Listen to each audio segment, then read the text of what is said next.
It's about love, balance, giving, holding on, supporting, uplifting, reaching in into the most unsurmountable places and touching the heart of those that you say love.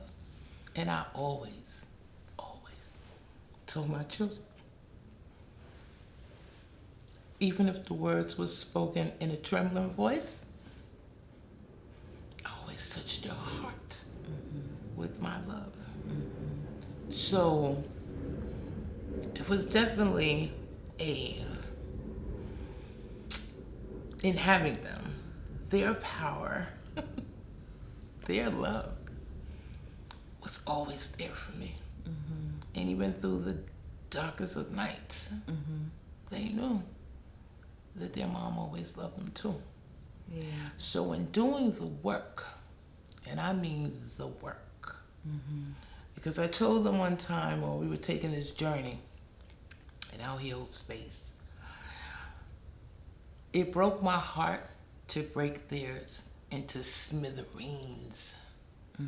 It's not just all about what I'm going through, but it was all about that, but it wasn't all about that. It was about what I put them through as a result.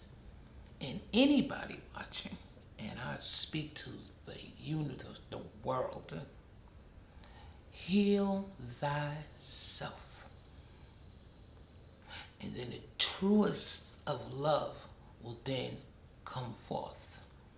And when you touch the souls of your children, and you can embrace after their hearts, along with your own, has been blown into smithereens of unhealed trauma, of generational curses, of generational bloodlines, of racism, of everything.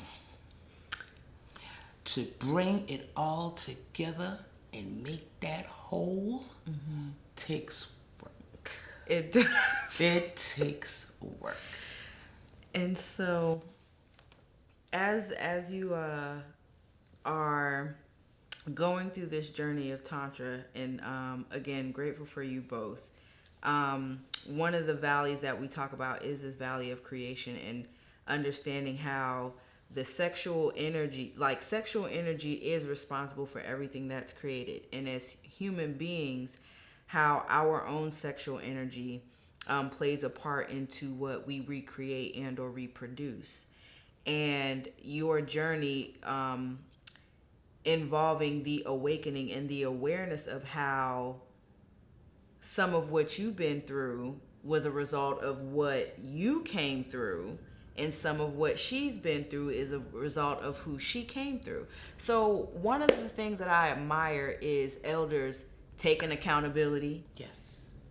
Doing a healing work, yes. Recognizing, what part that they played, and not just for your children, but for your own self. So what has that journey been like for you? Like, now that you're understanding more and more about the creation story, what are you seeing?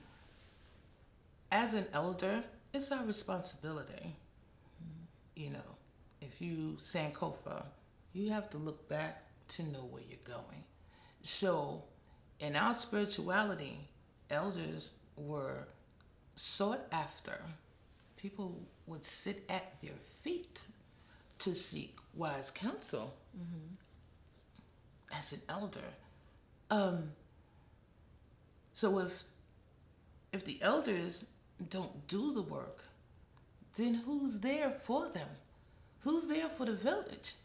Who's there that can pass down and show and give sanction to what healing is all about, Tantra included? That's why I really admire and I love Tantra, because it incorporates it all. Yeah. It's not just one thing. Yeah. Sexual thing, where I might think that's the easiest route to go, but you'll never ever touch true sensuality until you've cleared the path to receive it. Oh my God. Lord, let's listen. Get my water. Let me get my water. Listen, because I was just about to let's talk about a little sexuality real quick. I mean, while we talk about it, but yeah, come on. Now, one may ask, well, how did she get there? Right. After being raped, after being sexually molested, after giving a child away as a result of a rape to adoption, traumatized. Yeah. And went through a part of my history is where it would have been thought that loose and lascivious, traumatized by the thought of being touched by a man. What? Oh, I've been touched by men. But it wasn't always with penis. It was with fists. It was with insults. It was with disrespect. It was with high expectation and low results. So, yeah. I had a lot of work to do to get to the point of, explain it this way. When I said heal thyself, I worked through healing it all. Because if I just focused on the damage, then I would not be able to be openly to received how I would be if the damage never occurred. See, I owe that to myself, to not let the damage or the trauma prevent me from my God spirit, prevent me from my pure creation. It was a gift to me to know the magic. What we doing? And that's just supposed to all go away because trauma showed up. What the? No, not here, not no more. We're not doing that. How is it seeing your mom go through this journey? It's interesting because it allows me to kind of get a peek in of what I can expand into. Because how some people are like, kind of like, whoa, when they have those conversations with their parents. Like, right. Sometimes let's talk about it. What kinds of conversations? Like sexuality and just womanhood and her sharing some of the things that, she's experienced and maybe she could get, a little too graphic.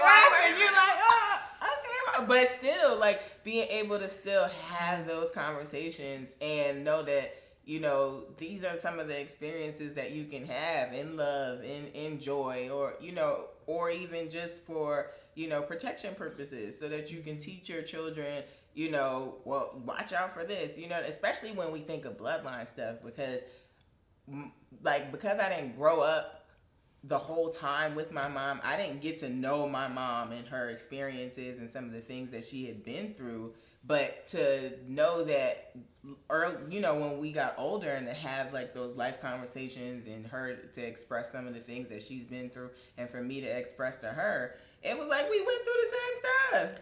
Epigenetics is serious. Like, people do not have to grow up together and still will just mirror each other's lives. Yeah. And to know that, and then to have something like Tantra be able to kind of just fix the web, the part of the web that's broken, you know what I mean? So that we can go back and connect all of these pieces so that the information can flow clearly, because that's what it's about.